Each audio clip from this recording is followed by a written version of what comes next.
If you don't grieve, it shows up somehow, some other way. And I think grieving, one of the things I've learned is that just full on grieving, as painful as it might seem at first, is a really important gateway to living better.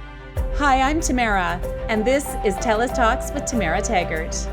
What can a dead tree teach us about grief? Today we explore what it means to mourn in a world that's constantly asking us to move on. Author Tessa McWatt joins us to talk about how nature, community, and even decay can help us understand loss in new ways. From personal heartbreak to global crises, we unpack how grief shapes us and how we might learn to carry it with love, connection, and care. This is a conversation about wild grief, radical empathy, and finding beauty in what remains. Tessa's new book is called The Snag, A Mother, a Forest, and Wild Grief. I hope you enjoy the conversation.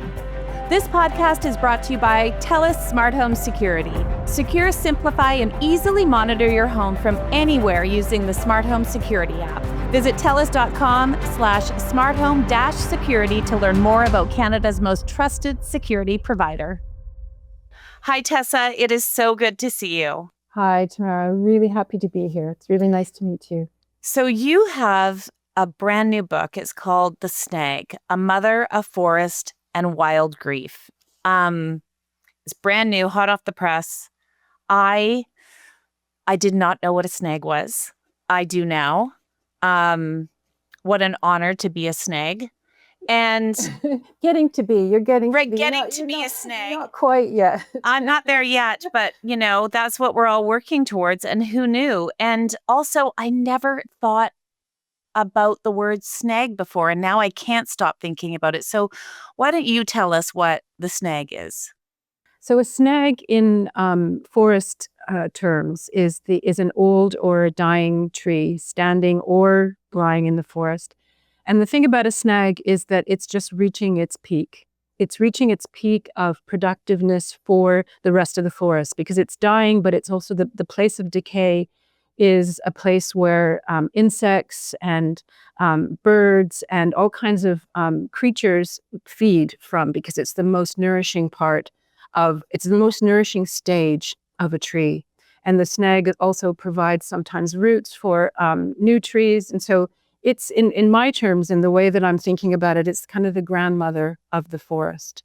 And it's there for all its nourishment and all its nutrients and all its wisdom, because trees, as you know, from recent books like Suzanne Simard's The Mother Tree, have conversations with each other under the earth through networks of fungus, and they pass along what they know through that. And so a tree that's been standing in the forest for a long time, that it starts to die or is felled and starts to decay, has a lot of things to tell the rest of the forest. And so that's it's kind of the grandmother in my terms. It's so beautiful. And because I'll never look at a tree on the forest floor the same ever again, or a tree that is standing there that is finished, but it's not finished. Exactly. And we don't remove those things. No, exactly. And I think that's one of the points that I discovered during the research of the book, is that in a lot of the forests that are there solely for industry, for paper, toilet paper, et cetera, they're artificially planted, and they take out snags. And so the snags aren't doing their kind of intergenerational thing with the new trees. And so it's like it doesn't take into account the organic natural biodiversity of a forest. I just the older I get, the more I like to garden.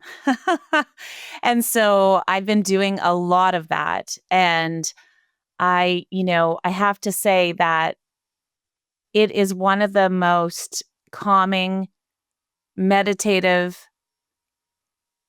highlights of my life. And, I don't have a big garden, but the one thing that I've learned is that you leave things, because there's no greater gift to our soil than the decay of another plant or, wood or anything like that. And when you can see everything, it just feeds the earth, right? And so, I mean, your book has really resonated. Um, you said when you were doing your research for the book, it's interesting because this is a memoir. It is, yes. So the research is, so it's a good point. So the research is around forests and around trees. So the book is structured in the life cycle of a tree. So it starts with seedlings, saplings, mature trees, groves, forests, and then finally the snag as in the sort of lifeline of the tree and of a forest. And so the research was around not only what trees do in a forest, but sort of growth patterns. And I wanted to have it sort of simulate a life pattern because I'm talking about snags and I'm talking about my mother. And my mother is an elderly woman with dementia. And she is my snag in my forest, sort of the last snag in our sort of family forest, until we become those snags. And so it's a memoir that weaves a personal story around my mother having to be moved out of her own home because of her dementia, moving in with my sister for a couple of years, and then the care becomes very complicated, and we need to move her into a home. So it's the life cycle and a sort of death cycle of an elderly parent in comparison or in sort of in a parallel journey around forests. And the reason I use the forest, you mentioned how you feel really calm doing your gardening. Well, as you know, being in the forest is a calming place. And there are studies that show that, sort of what some people call forest bathing completely changes the brain structure of the person in the forest so that the stress is gone. And so we experience this. We know, we who've been in forests, know this. And so I'm trying to track my own climate change anxiety through being in forests. So I visit forests in several places around the world, do that research, and at the same time interweave the story of my mother and my fear of what will happen to her when she has to move out of her family forest, so to move into a home. So it becomes a kind of personal and political, in terms of how we structure our societies, and how that they're not structured in this kind of holistic way, the way a forest is. And then there's a science stream to it. So it's kind of science and biology and forest research, politics, and my personal story with my mother and my own story around grief. It's so beautiful. Like I can't express, grief is such a complicated experience, as you know. And I think that the grief that one feels when your parent is alive, but also gone. And I know other people who have experienced the same as you, a parent with dementia. They have a hard time expressing their grief. What did the forest teach you about the grief you're feeling about your mom, but then you're going to the forest? Like, what does the ecosystem of the forest teach one? Really good question. I think what happens in the forest around grief is that everything's okay in nature. Like nature just is, and there's no kind of putting any like structures or like you can make metaphors, which is what we do, but it just kind of is. And so the peace that you see in something dying is a natural process that we all are part of. We are nature too. And I think we forget that we are nature too. We sort of put nature somewhere where we visit, but we are nature. And I think what being in the forest gave me or gives me is this ease. It's a so that the grief, it doesn't feel. It feels like loss is a part of the story. That we will always experience loss, and losses are cyclical, and that they, new things are reborn, and old things die. And it's just very matter of fact when you're out in nature. That's what happens. And also there's, there are predators, and also there are accidents, and all the and everything just seems to have its place. And so I think what it does for the grief is put it in its place. And for me, I think one of the other things that started the writing of the book is that I lost a friend, and she was she died just after COVID, and she was very during COVID not very well. And so so her retreat to the forest during COVID didn't actually help her. So it kind of made me uncomfortable. So I wanted to pursue that a little bit more.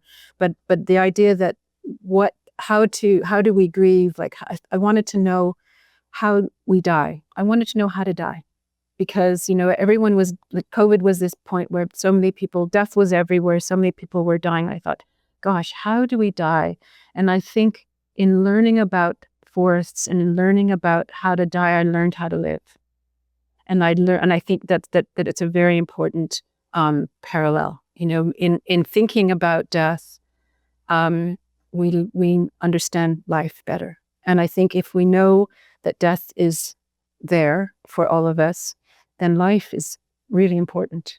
And I don't think there's any time to waste. And so that's kind of what the forest and the grief put together did for me. And my mom moving. Yeah. Well, I think that, when we are in our busy lives and we are not, in nature or even near nature, right? Because we get so caught up in, your home life and your responsibilities you have, and then your work life and your family life and your friend life and your responsibility. Like, it's just everything is moving so fast. And we don't think about death. We don't think about dying.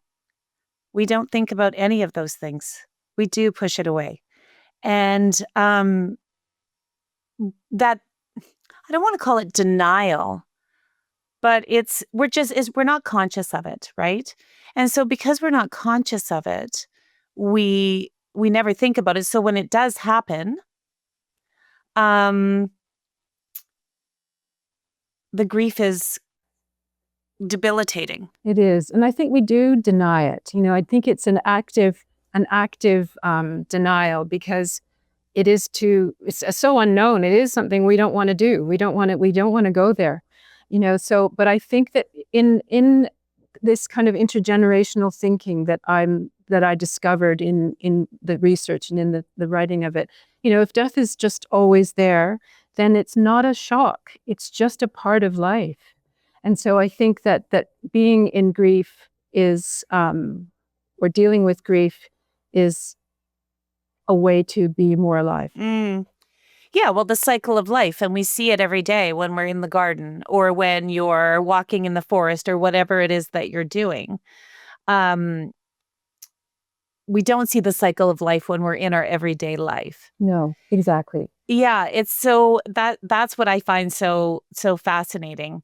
So when you've been in forests all over the world.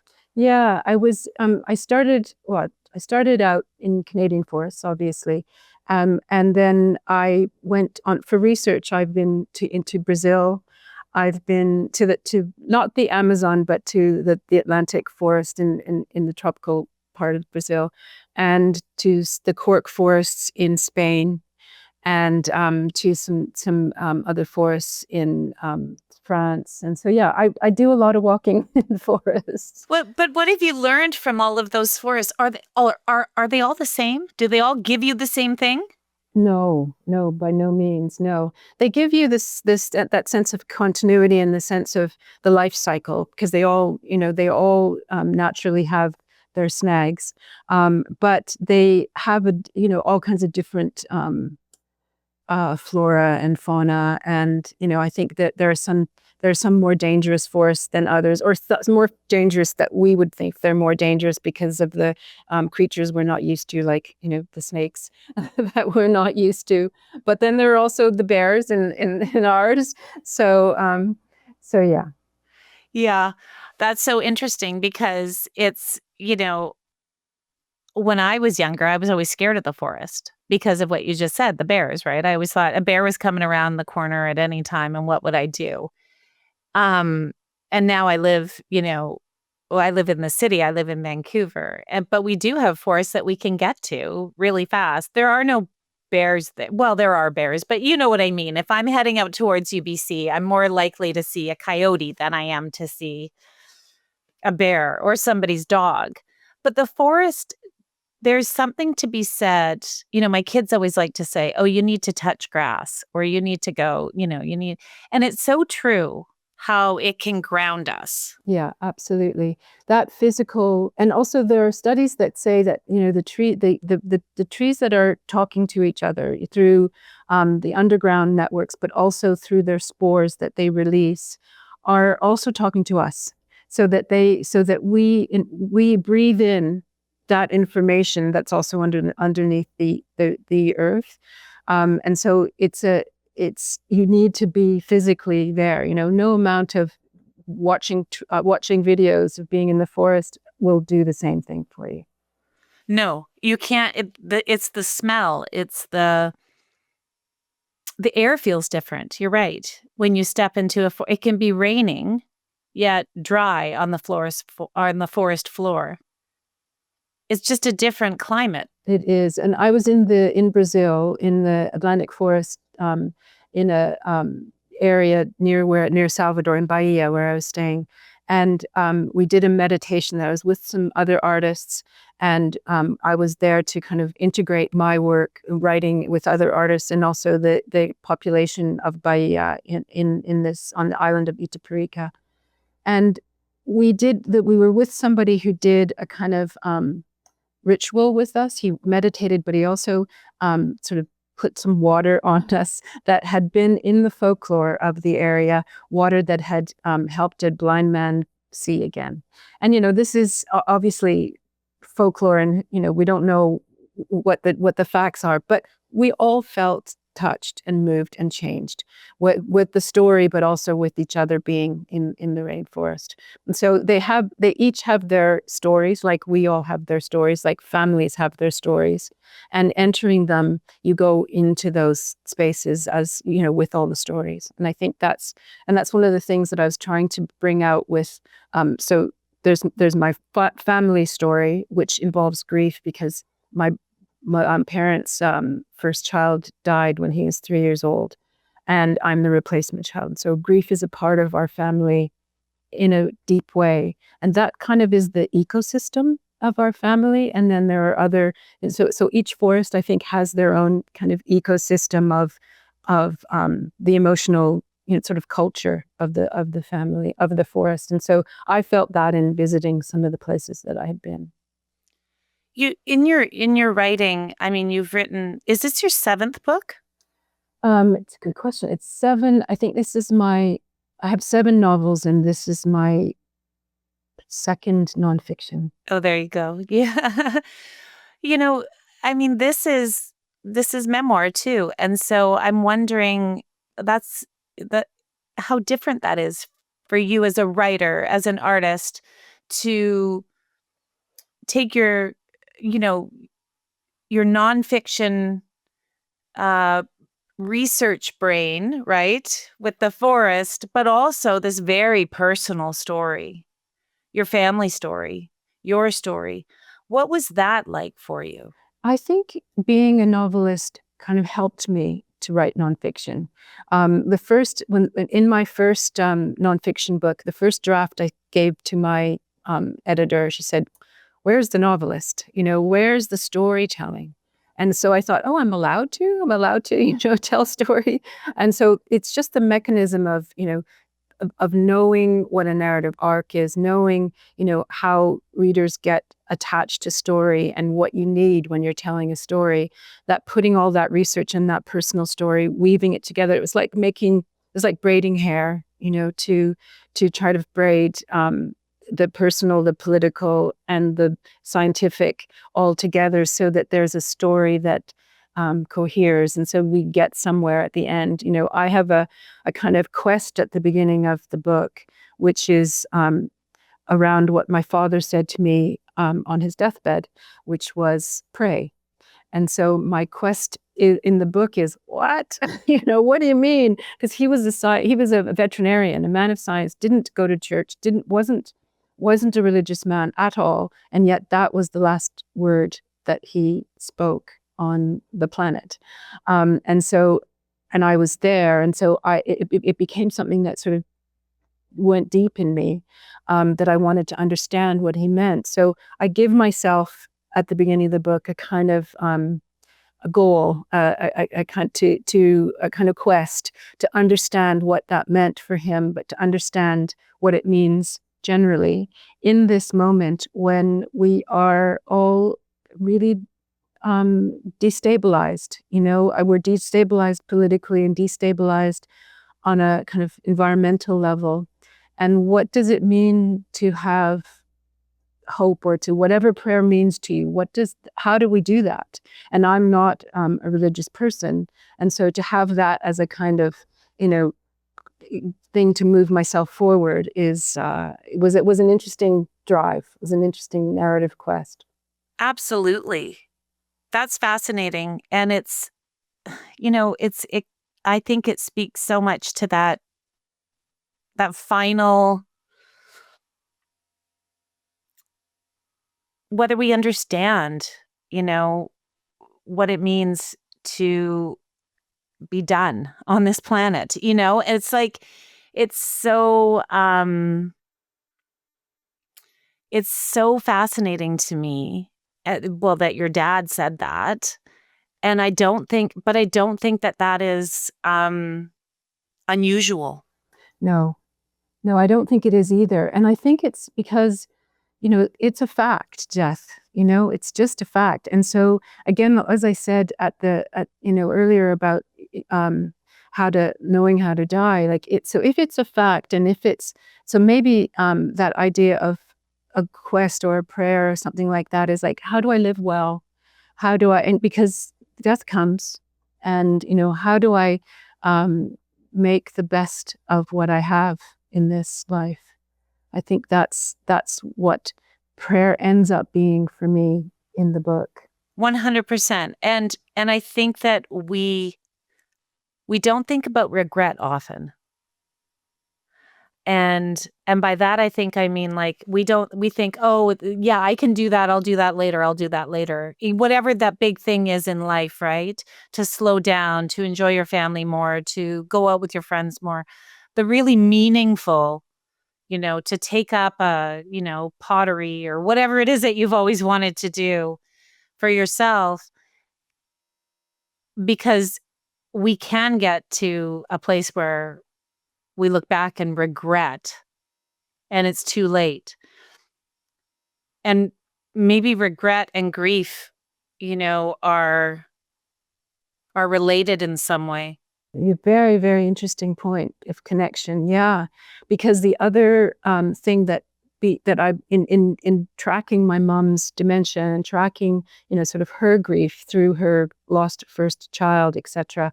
And dementia has really got rid of her anxiety, because she has to live. She lives in the present.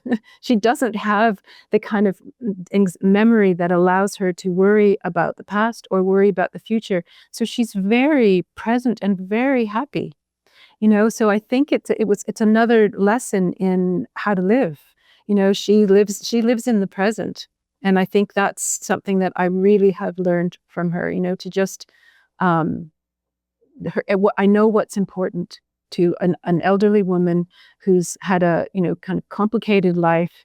And now she's quite content because she every day is good for her, because every moment is good. Well, and she's felt grief in her life. Exactly. She has felt great grief. Yes, she really has. I think probably one of the biggest that you can experience. Absolutely. And to carry that your whole life, really, makes me feel so sad.